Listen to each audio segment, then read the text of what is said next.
this, but I think sometimes it's really easy to just go to like body horror or gross out horror, and like that's an easy trope, and X I did not feel was really like that. We'll see how this one is, but I don't just love when horror is just too disgusting for no reason. Don't get me wrong, I love a good horror movie with some gore in it. But for books, I don't know, it doesn't have to be too gross.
Mostly she keeps to herself, not venturing far outside of her small bubble.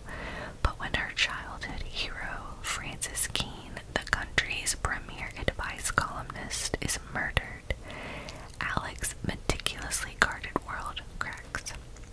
Frances authored the famous advice column Dear Constance, and her words guided Alex through some of her darkest times. When the New York Herald posts an advertisement searching for Frances's replacement, Alex impulsively applies, never expecting to actually get the job. Alex quickly proves herself skilled at solving other people's problems, but as soon as she settles in, she begins receiving strange letters. As Alex is drawn into the details surrounding her predecessor's murder, her own dark secrets surface and push her into a deadly game that takes her far from the power centers of Manhattan to Frances Keene's summer house where her body was found and where the killer may just be waiting. So this is a kind of suspense thriller. It said super creepy on the cover, but I don't think this is like a horror book. I think this is definitely like a mystery, suspense thriller type book.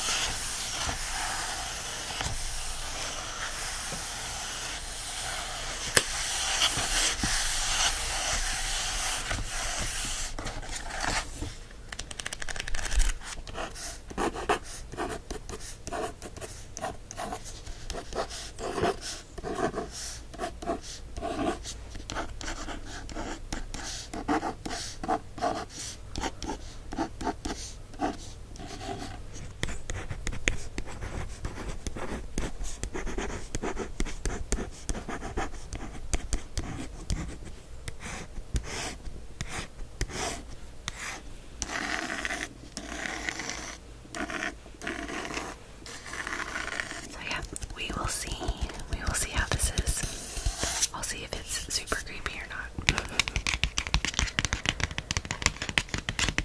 Next is actually a little booklet. I would call this a booklet of old-timey recipes by Phyllis Connor.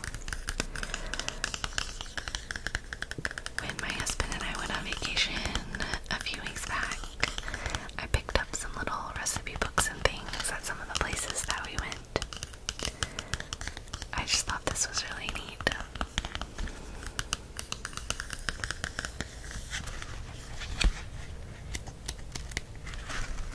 I like the way it looks. It really does feel like an old-timey book. This is actually from 1969.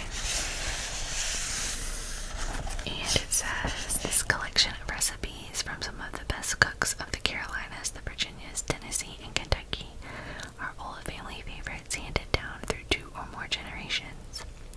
Not only have they been tested and proven they are simple and yet tasty, in nearly all of them the only ingredients needed are the basic items that we usually keep on hand or are readily available.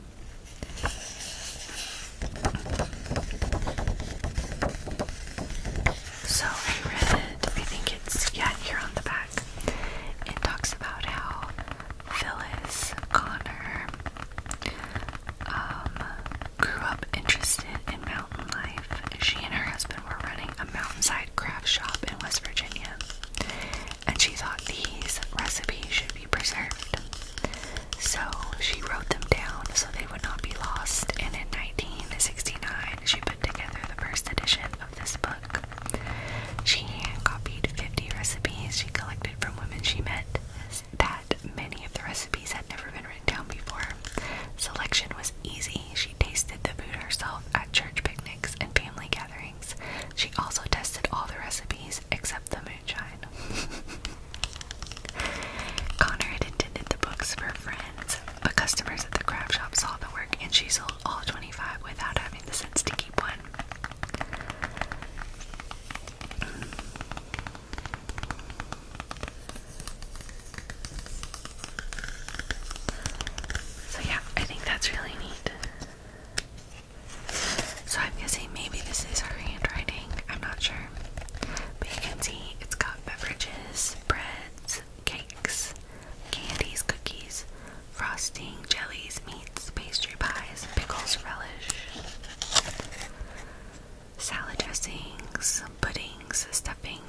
meals and side dishes and salads.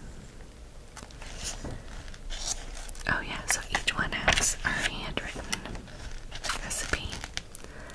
Potato biscuits, potato salad, cranberry sauce, pumpkin pie. So yeah, I just thought this was super neat and super cute.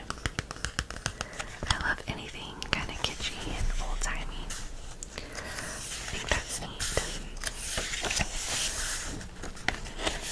There sounds some delicious things in here. Blueberry tea cake, chocolate oatmeal cake, butter rum mints,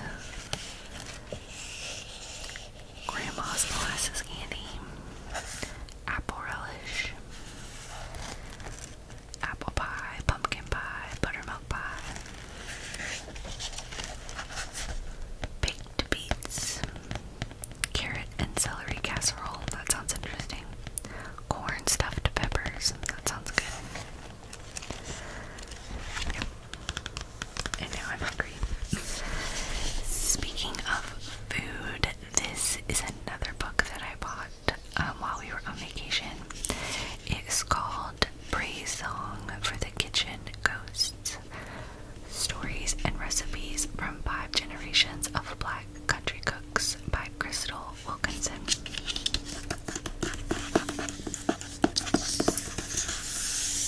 I love reading about food.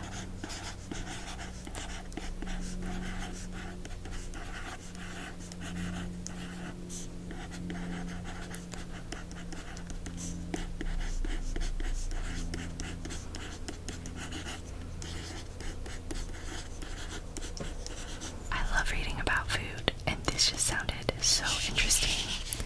Here's the description. Years ago, when O. Henry Prize-winning writer Crystal Wilkinson was baking a jam cake, she felt her late grandmother's presence. She soon realized that she was not the only cook in her kitchen. There were her ancestors too, stirring, measuring, and braising alongside her. These are the kitchen ghosts, 5 generations of black women who settled in Appalachia and made a life, a legacy, and a cuisine. An expert cook, Wilkinson shares the history and stories of these ancestors along with nearly 40 family recipes rooted deep in the past, full of flavor.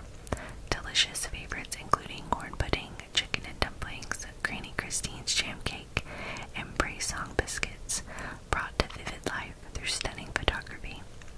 Praise Song for the Kitchen Ghost honors the mothers who came before, the land that provided for generations of her family, and the untold heritage of Black Appalachia. I just thought this sounded so good, and it came with recipes in it, so despite it being probably a great book, it also has recipes. So I don't know what more you could ask for. This also too made me think of my mother, who loved jam cake. It was like her favorite dessert.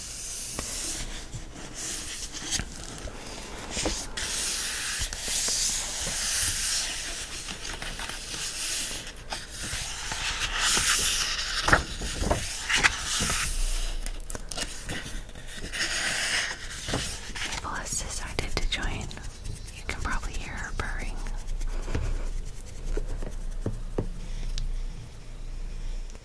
I love reading about food and the history of food, so I think this will be really, really fascinating.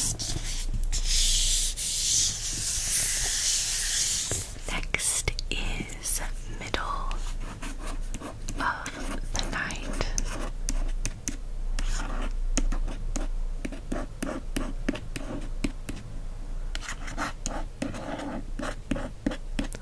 By Riley Sager. Now this is another horror book. Riley Sager, I think, is a great horror author. His books mostly read like a movie, which is just, they're easy to read, they flow, they're kind of spooky. I really enjoy them. And he always releases one like summer-ish of every year. And so every year I have my husband buy one for me, usually around my birthday. So he did buy me this one.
almost lock every door.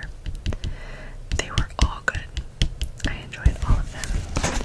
So if you enjoy thrillers with maybe a little bit of kind of a horror tinge in it, I would highly recommend it.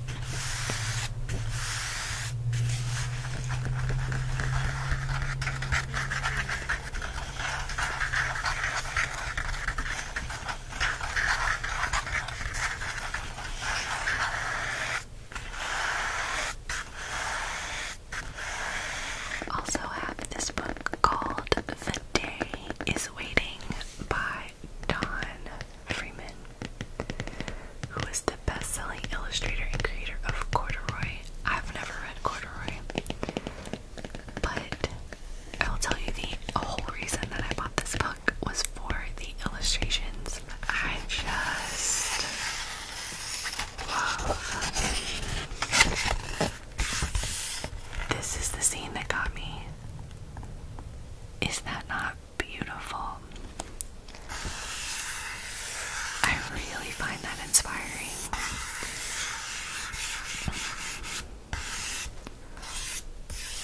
I just love the simple lines. I love cityscape type drawings. There's a cat. I want to try to replicate this. And they're like drawings of little animals and things, but his just, I love this like loose style of city work. I don't know what else you would call that, but I think it's just absolutely gorgeous. Look at this. These are animals giving a concert. Just gorgeous. I love it. It says The Day is Waiting is the only one of Don Freeman's books on which the reader is the central character. It is the child who goes on a journey to faraway places, has small, safe adventures, and returns home hoping to explore the world again. Filled with the artist's characteristic humor and warmth, The Day is Waiting tells children that the world is an interesting place, filled with different kinds of people, all doing interesting things, all waiting to be discovered. I love that. Just is so full of hope. So yeah, I think this is absolutely beautiful.